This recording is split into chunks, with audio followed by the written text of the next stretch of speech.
welcome to Mock the Week. I'm Dara Breed, and join me in welcoming Andy Parsons, Lauren Laverne, Russell Howard, Frankie Boyle, Hugh Dennis and Rod Gilbert.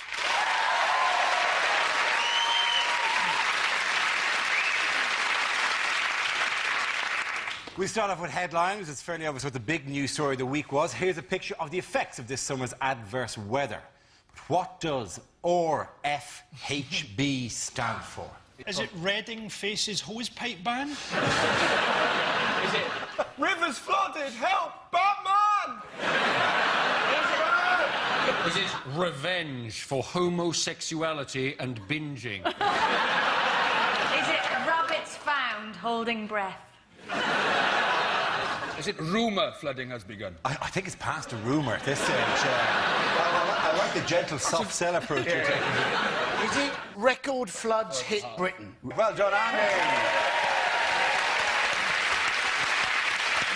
Yes, the answer I was looking for was record floods hit Britain, refers to the devastation caused by torrential rain this week. Homes, roads and businesses have been flooded and many areas are without power or drinking water. So how bad has it been? Have you been watching? Everybody's just talking about the flooding, aren't they? They're not talking about the forthcoming Verruca epidemic. I think anyone who else is enjoying it is the Welsh, to be honest with you. I think it's, we're sitting there laughing at you. Everybody's whinging about the bloody drizzle. That's all it is. This is nothing. You've got no idea. This is absolutely nothing. This is a spot of light drizzle. That's all you've had. Listen, you've got no... I've got webbed fingers, Dara. Can you see that? Look at that. I don't know if you can see that there. If you can get down camera. I'm genuinely... Exactly. Now that's wet. We've evolved to cope with the damp. This is nothing. This is nothing. I've got friends back home who can pass for scampi, if you don't like that. They're talking about the rise in crime and looting and stuff like that. You think, well, surely some crime will go up, but other crimes will go down. I mean, you'd have to be a really determined flasher to get a canoe. Could you hold this oar while I get my zip down? What's bizarre about it, though, is that people have been looting from cars. Who does that exactly? Can I tell you what I want? A Lionel Richie CD and some Murray mints. Why steal from a car? Why loot in a flood anyway? Yeah. Look at this DVD player. Oh, the water's run out of it onto my face. It's just as much. No, my favourite part of the coverage is because it's been a big week for people who own helicopters. Basically, they have been in demand in a huge way, so that journalists can go up and fly across the area and get those dramatic and do those voiceovers that they do. Really ponderous. I mean, this kind of footage that you get, where they go, "This was the London Eye a week ago." This kind of... You know, they're loving it. Why didn't they drive their caravans away as a water? Which, actually, that's a good question, you know. Why didn't they drive the caravans away? Why didn't they drive the cars away as well? Yeah, the cars would be the first thing I'd have taken. Yeah, exactly. Didn't Gordon Brown go over it in a helicopter? Is that what the voters want to see? You might as well have turned up on a jet ski. And we've had all this panic buying, haven't we? Oh, that's hilarious. You know, various people queuing up, haven't they? And complaining, you know, they've been queuing, they've been moaning about the weather. They're British. It's the best day of their bloody lives. But the problem I've got with it is they keep going panic buying and they're getting, like, bread and wellies and water. That's not panic buying. Panic buying, when it's raining, is to go, "Get me a Victorian hat stand and a tiger and an apricot." That is panic buying, surely. Getting bread and wellies is probably quite clever. You just come home to your wife with all this stuff and, like, 20 chalk ices. And goes, "What happened? Panicked?" The best statistic I've learned is the sales of tumble dryers are up tenfold. Yeah. People, rather than just buying one tumble dryer, are now filling an entire room with tumble dryers. Just 10 tumble dryers stacked high, with your clothes in one, your carpet in the next, your DVD player in the third, then your child just slowly drying out. Do you know, in terms of other public stories, why did this man's family not want to leave the pub? Did he have a quid on the pool table and it was winner stays on? Is it because that man's only got the top half of his body? He said he couldn't go. We couldn't leave Katie, their dog. She's 14, weighs 8 stone, and has arthritis, and couldn't be winched to safety. Oh. Put it down. She Put could it down. float to safety. Push her out the window, she'll find her way home. There is a bright side, though, isn't there? Because there's going to be less terrorist attacks because it'll be really difficult for them to get their bombs lit. Ahmed, trust me, this device will make one hell of a sploosh. It's also good news that the Bishop of Carlisle has decided to keep his trap shut. He should have about this one, hasn't he? Yeah. This was, you know, the bloke who 2 weeks ago when there was flooding in the South Yorkshire said he thought it was due to permissive gay legislation. Now, I don't remember, right, the South Yorkshire area being a thriving gay community. If what he said was true, Brighton would be like Atlantis by now. Their public transport system would just be flumes. Gays passing each other. There was a marked difference though, in the coverage of these floods and the coverage of the also quite bad, it has to be said, floods in the north. Well, it was down south, Dara. Christ. That's when it really hurts, is it? Exactly. Yeah. It was a disaster. Now Because it's a catastrophe. It was 24-hour coverage for the last few days of the floods in Gloucester and places like that. Whereas when it was Hull and Doncaster, it was 24 hours of, ooh, bad weather for Wimbledon. And it's difficult to get... I can imagine they found it tough to really get the sense of pain up when they're sitting in their house, watching their possessions float out the door going, oh, I hope Rafa Nadal can finish his match today. Do you know why that is, though, Dara? It's because they've only got the one North of England correspondent for the entire flippin' news channel, so, you know... And he hasn't got a boat. Exactly. They're trapped on the wrong side of the Pennines. Couldn't get to the other side. They can't go over it in a helicopter or people will start worshipping it as a god. Apart from God and his judgmental nature, who is being blamed for this? Oh, the government. Yes. Yeah. Yes, it is the I government's bet, fault. is it David Cameron being all cross? David Cameron He got was very going cross. like this to the sky. Why? That's him. Look That's at him. why? That's exactly it. We're going like that to this guy. It's because it's more forlorn. Oh, going, why would you rain in Oxfordshire? The reason is they won't let him in the bloody pub. That's the trouble. They're actually just about to throw the fat dog down. He's going to... He was sloshing around his constituency, Oxfordshire, which is under a few feet of water as well. Not only the worst affected, but he was sloshing around going, oh, well, the rain was at fault, but also the government was at fault. Because apparently they received a warning. Really? Yeah. On Wednesday. Was From it the it might Bishop of rain? Carlisle, Not he from the rang Bishop in. of Carlisle, no, but from the... Just the wind. Next service. Gordon, I'm going to kill you. Anything you want to say, Gordon? No. They received warning on Wednesday, and yet, even though they'd received warning, they didn't take those 48 hours to build a 10-foot-tall wall the entire length of the Severn and Thames. What's wrong with these people? Why aren't they not taking it? Has anyone else heard the sound of champagne corks and laughter every time they go by DFS? I wouldn't be surprised if all the staff at DFS have spent the whole winter in forest clearings worshipping Thor. Do you think it'll be the first week ever next week when DFS doesn't actually have a say? Yes. It's full price week. At the end of that round, the points go to Russell, Lauren and Andy. It was a late decision. The next round is called Between the Lines and features Hugh and Frankie. Would you please make your way to the press pit? Frankie delivers a speech in the guise of a leading figure on the world stage while Hugh translates what he really means. Frankie, this week you are Russian President Vladimir Putin addressing his people. The British government are trying to portray me as some sort of evil mastermind. We had a good laugh about that with the abducted scientists on my cloud base. People think that I'm miserable, but I'm smiling on the inside.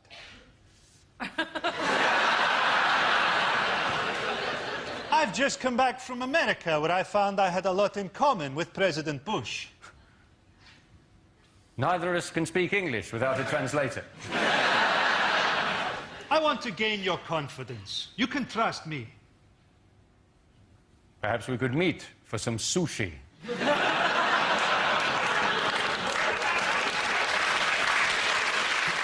are a lot of misconceptions about Russia. People think we are a nation of alcoholics. I love you.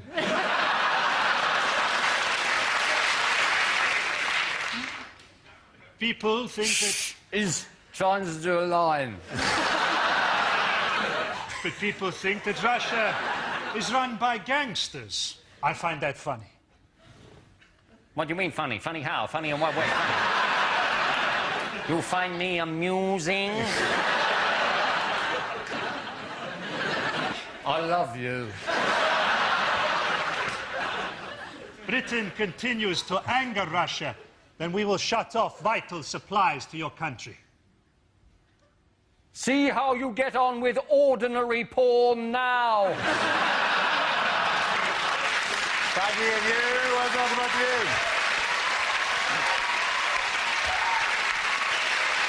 Okay. Now we play a round called Dara's Deep Pan Pizza of Fun.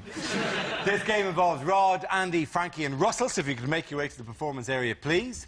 This is where we test our performers' stand-up skills. We spin our news generator, it settles on a topic, and anyone can volunteer jokes about the chosen subject. The winner's the team I judge to produce the funniest stuff. OK, here we go. Let's spin the wheel. The subject is national identity. Who wants to come forward? Russell. Thank you. We're told to worry about national identity all the time. Like, Gordon Brown seems to be obsessed with British values. Have you noticed that? Kind of preaching British values. What are British values? Ultimately, we're all embarrassed and we laugh at stuff we shouldn't. That's pretty much it, isn't it? It's that forbidden giggle. You know when you're not allowed to laugh, but all you can think about doing is laughing. It's like when you see an old lady get hit by a frisbee. You know it's wrong. You know? The last time I saw that flag, it was a football game. England were playing Croatia, right? In Croatia, there was a bloke holding up the flag, right? Into which he'd sewn the words, "Go home, asylum seekers!" And you're like, how middle-class a hooligan are you? You're into bigotry and embroidery. Good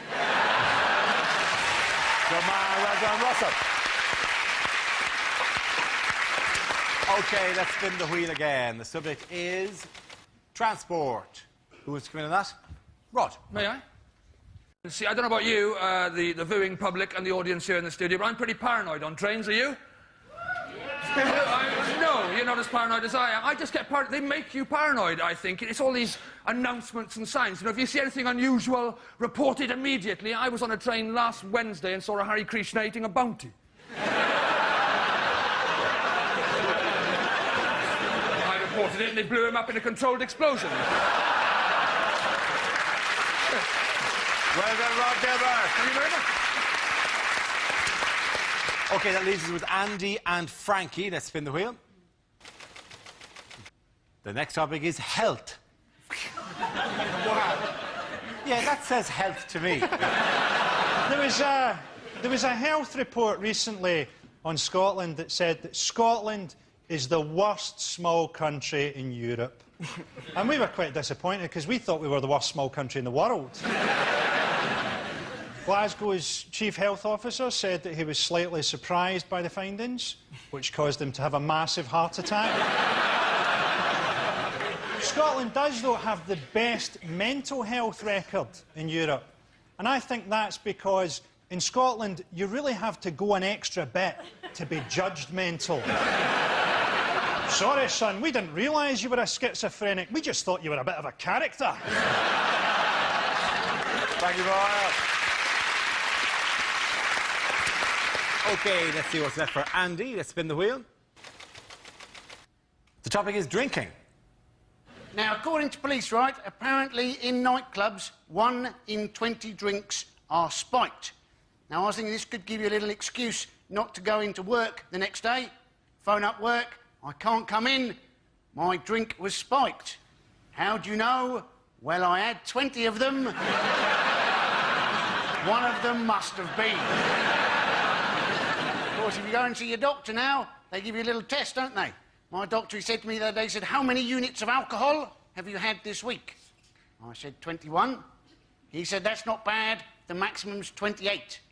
I was thinking it was bloody lucky I saw him on the Monday.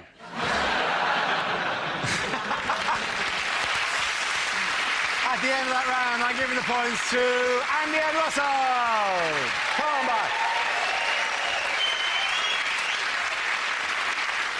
Our next round is called, if this is the answer, what is the question? On the board are 6 categories. Lauren, which category would you like? The arts, please, Dara. OK, the arts it is. The answer is 15 per second. But what is the question? Is it how many pounds sterling is Simon Cowell paid to cut the cultural throat of our nation and drink its still warm blood?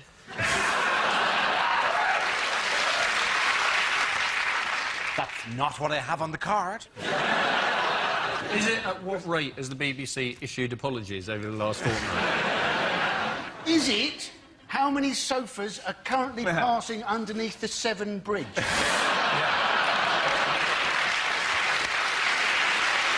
It is the world's most tragic floating thing, a sofa, isn't it? It's the most incongruous. Oh, you can't sit in that now.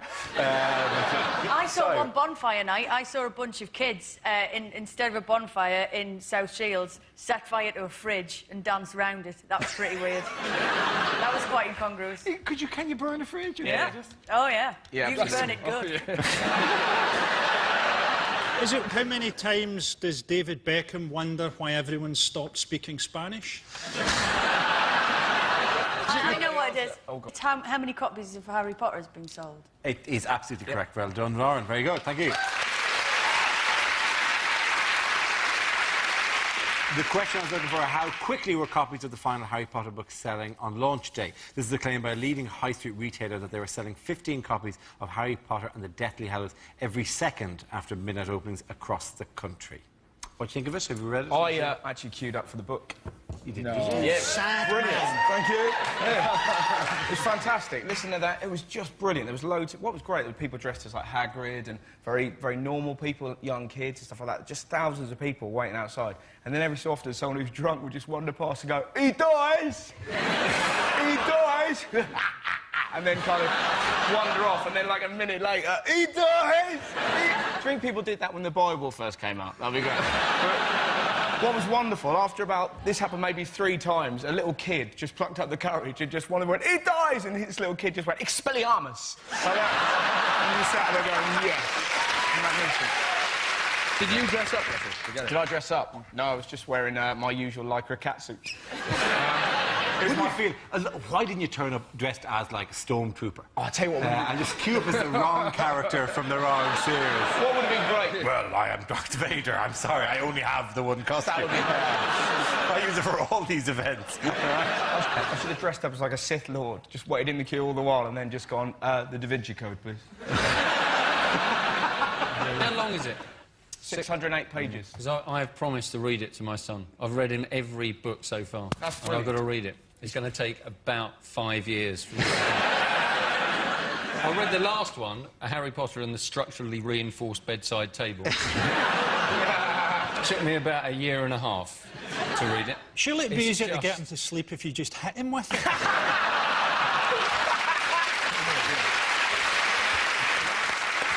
I love these books. It's translated into how many languages? I don't know how many languages it is, but the most ridiculous thing that I've read about this Harry Potter book is that they've translated into Welsh. Why? I'm going to buy the one which has been translated into parcel mouth. It's actually parcel tongue. Oh, is it parcel mouth? Oh, boy. The Potter crowd are in tonight! It's actually parcel tongue. 5 points from Hufflepuff. Do you see that? Stop playing those 7 people in the audience. Doing a series of in-jokes that the rest of us can do nothing about. Why is it, if Harry Potter is so magical, why can't he cure his own eyesight and get laid? It's weird, because it's all fantasy and it's all... I haven't read it at all, right? And it's all completely fancy and invented. Am I right? I think I'm right. Well, if you haven't read it, we'll just... I haven't read a word. It's not based on real life. See, that's what... I don't know, I haven't read it. Based on a real Wizards College. The name of the Wizards College has been changed to protect the innocent. So there's a man called Volgatron who's going... I'm surprised J.K. Rowling can be bothered to write anything with 500 million quid. Her next book is going to be called...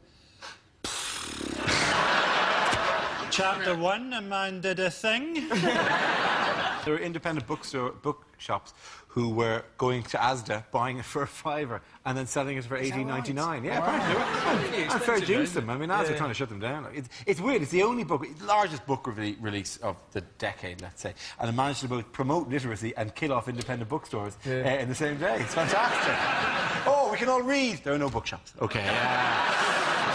All we're allowed to do is read whatever's in the top 10 in Tesco. Have you seen the top 10 in Tesco? It's all books called Daddy, No! I'm touched, but not by an angel.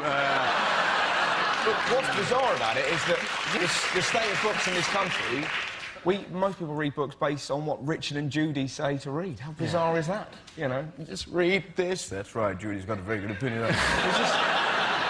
Haven't you noticed that as Judy gets sort of smaller and fatter, Richard's sort of getting longer and thinner? Like she's starting to exert a sort of gravitational pull. It's going to end up with him just orbiting her during a wine tasting.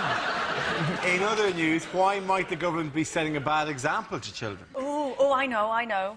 What is it? Because they've all been smoking drugs. They have. The government have all smoked drugs 25 years ago and didn't like it, any of them.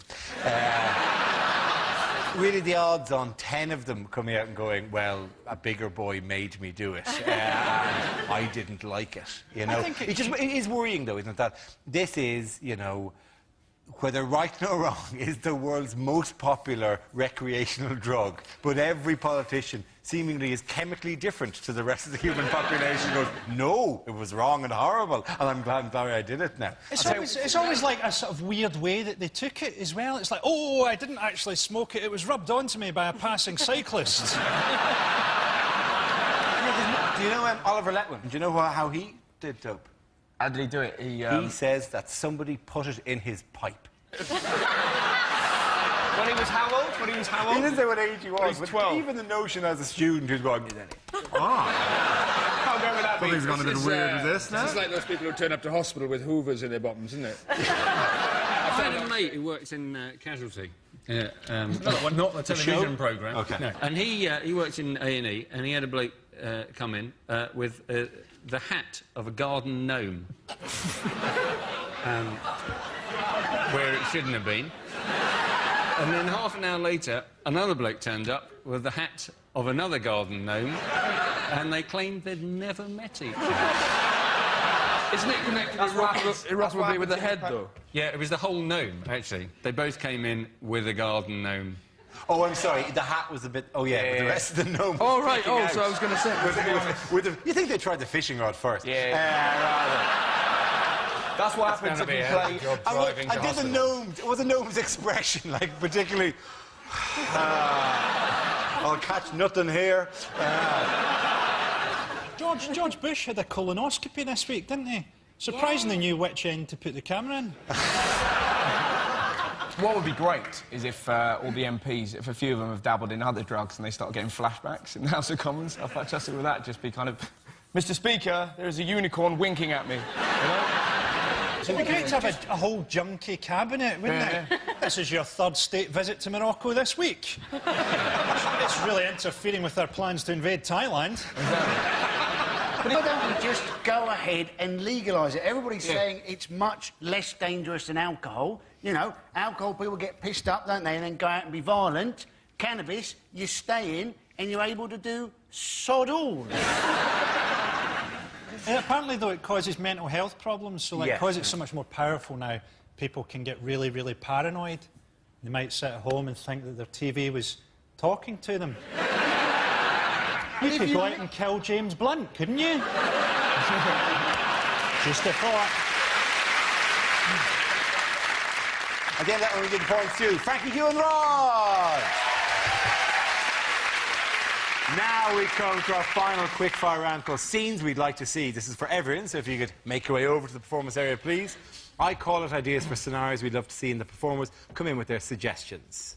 OK, the first subject tonight is unlikely lines to hear in an episode of Doctor Who.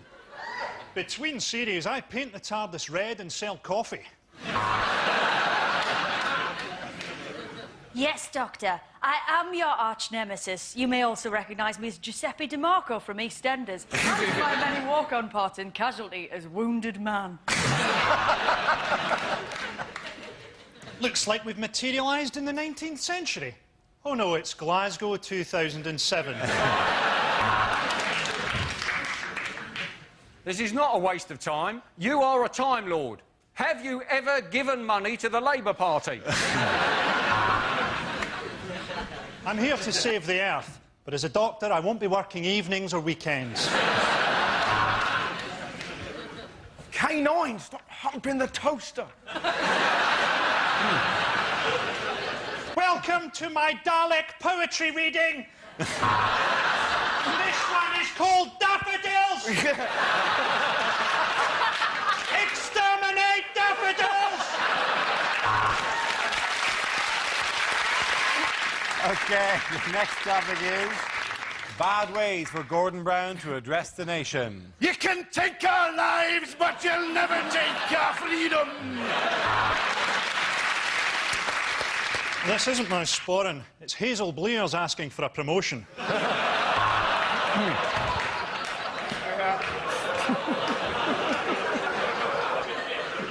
The economy is in ruins. I blame the previous Chancellor.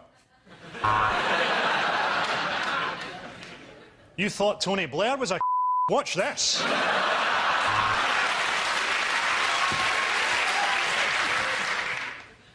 People of Britain, when I address you like this, did you know sometimes I get so excited a little bit of wee comes out? You might like Tony more, but you'll hate my wife less.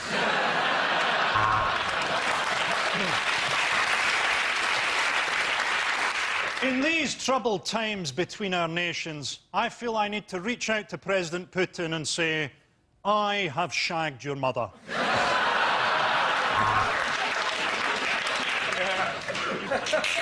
It's time you learnt the truth, Earthlings.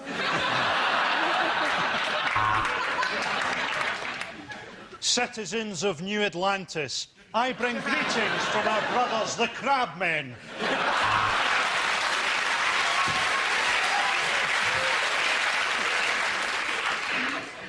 No. Don't make me do it, Mother. I'm G to the B, and this is how I roll. You got beef with me, you kiss my A-double-S hole. Okay, point over Frankie here, right.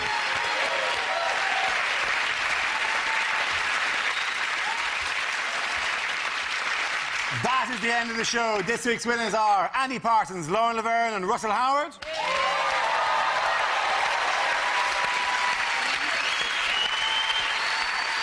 Commiserations to Frankie Boyle, Hugh Dennis and Rod Gilbert. Thank you for watching. We'll see you next week. Good night.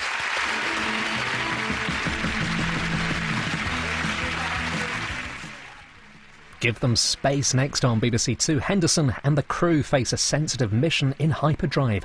Then pensioners with attitude, Jack and Victor, are in the dark, but still game at 10.